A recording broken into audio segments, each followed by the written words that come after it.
सैनिक का घर छीन लिए, विधायक ले लिए, आप मुख्य सैनिक का सुरक्षा ले लिए। आप क्या चाहते हैं, हम मर जाएं? हम अपने जात के अधिकार की लड़ाई लड़ रहे हैं तो हम कोई गुनाह कर रहे हैं? आप पिछले 10 साल से आप देख रहे हैं कि हम कितना मेहनत कर रहे हैं अपने लोगों के लिए। तो ये सारे चीज़ें हैं। आप बताइए, आप आके झूठ बोल के चले जाते हैं कि हमारा मंडल आयोग का जो सिफारिश था वो लागू नहीं किया कांग्रेस। अरे कांग्रेस ने 2 सिफारिश लागू किया। 40 का 40 करता तो निश्चित तौर पर आज भी कांग्रेस रहता।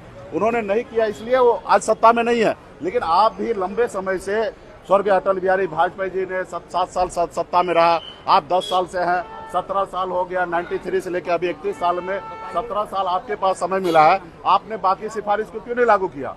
उसमें 40 सिफारिश में से 37वां सिफारिश में निषाद मल्ला को भी है कि आरक्षण देना है, नहीं दिए तो क्या कहेंगे? अभी हमें आश्चर्य होता। देखिए अभी बताइए मेरे को, देश का प्रधानमंत्री इतना भाषण देने के लिए आते हैं, बताइए मेरे को 10 साल में बिहार में एक रोज के लिए भी आया? रात्रि विश्राम किए होंगे, बिहार में क्या दिक्कत है, क्या समस्या है, यहाँ के मुख्यमंत्री से बैठकर कभी चर्चा किए?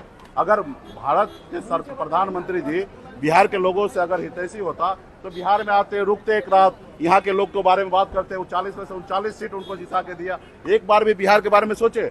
आप बताइए कि अगर वो जनता की बात मानता, आप लोगों को मानता, तो आपके साथ एक और प्रेस कॉन्फ्रेंस करता। पूरा दुनिया का प्रधानमंत्री प्रेस कॉन्फ्रेंस करता। आप बताइए, देश में 10 साल में हमारे प्रधानमंत्री एक बार प्रेस कॉन्फ्रेंस किया, जनता का बात, आप लोगों का सवाल का जवाब दिया? हम देखिए आज सुबह शाम आते हैं, आप जो पूछते हैं हम उसका जवाब देते हैं। तो इसलिए प्रधानमंत्री जी को ये सारे चीज बीजेपी ये कर रही है कि आप लोग -0 में बढ़ जाएंगे। वो देखिए, हम लोग जनता को मालिक मानते हैं और वो लोग ईवीएम को मालिक मानते हैं, उसके पास पैसा उसको मालिक मानते हैं। उनको जो करना है वो करने दीजिए। हम जनता के ऊपर छोड़ रहे हैं, गरीब किसान के ऊपर छोड़ रहे हैं, हमारे युवा के ऊपर छोड़ रहे हैं। युवा को, किसान को, सभी जनता को सोचना है कि हमको क्या करना है। हम सिर्फ जो मोदी जी 2014 में बोले वही जा रहे हैं जनता के बीच में बोलने के लिए। जो मोदी जी गलत कर रहे हैं वही मैं दिखाने के लिए जा रहा हूँ। मोदी जी का तीसरा आंख बंद करके कि मैं जनता के बीच में जा रहा हूँ कि ये मोदी जी गलत कर रहे हैं और जनता को निर्णय लेना, जनता मालिक है। नॉमिनेशन कर रहे हैं चिराग पासवान, वो करे, नॉमिनेशन करे, उससे हमको अच्छी बात है, चुनाव लड़े। आप निषाद की बात करते हैं, एनडीए का एक बड़ा गंभीर आरोप आप पर है, पहले भी और अभी भी आपने एक निषाद परिवार आप हमको पता चल गया, बीजेपी के ऑफिस आए हैं और पूरा बीजेपी के एजेंडा पे बात कर रहे हैं, उसका भी जवाब दे देता हूँ।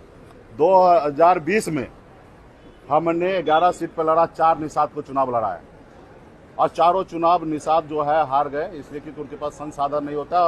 अंतिम समय में टिकट देने के बाद वो तैयारी नहीं हो पाता। आपको इस बार भी पता होगा कि 3 सीट हमको मिला। अंतिम आवर में हम इंडिया गठबंधन में आए, 3 में 1 सुरक्षित है, वहाँ लड़ ही नहीं सकते। 2 जगह ऐसा सीट था जहाँ पे हमको वहाँ पे जीतने के लिए लड़ाई लड़ना है, फॉर्मेलिटी निभाने के लिए लड़ाई नहीं लड़ना है। भाजपा ने भी एक भी कुशवाहा को टिकट नहीं दिया।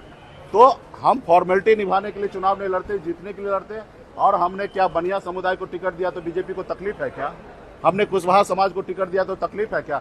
हम पार्टी को जिताने के लिए चुनाव लड़ रहे हैं, फॉर्मेलिटी निभाने के लिए नहीं लड़ रहे। हम तो खुद भी चुनाव नहीं लड़े, तो इसका ये मतलब थोड़े कि चुनाव ही लड़ना है।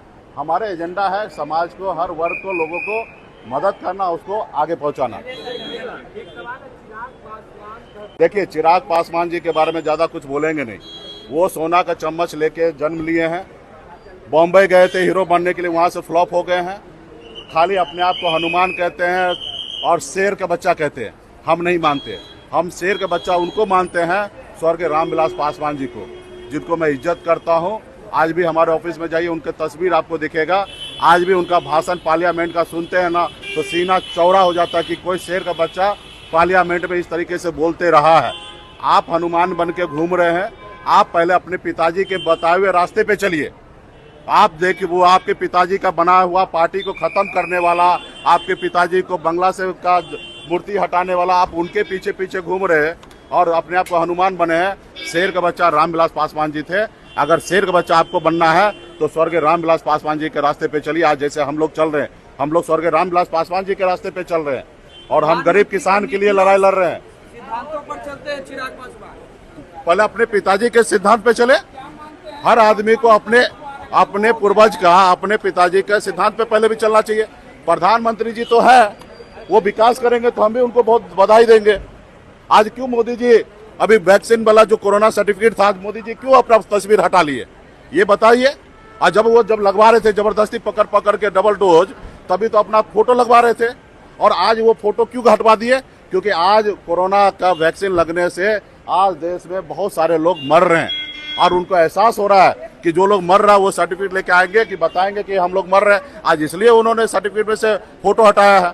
धन्यवाद।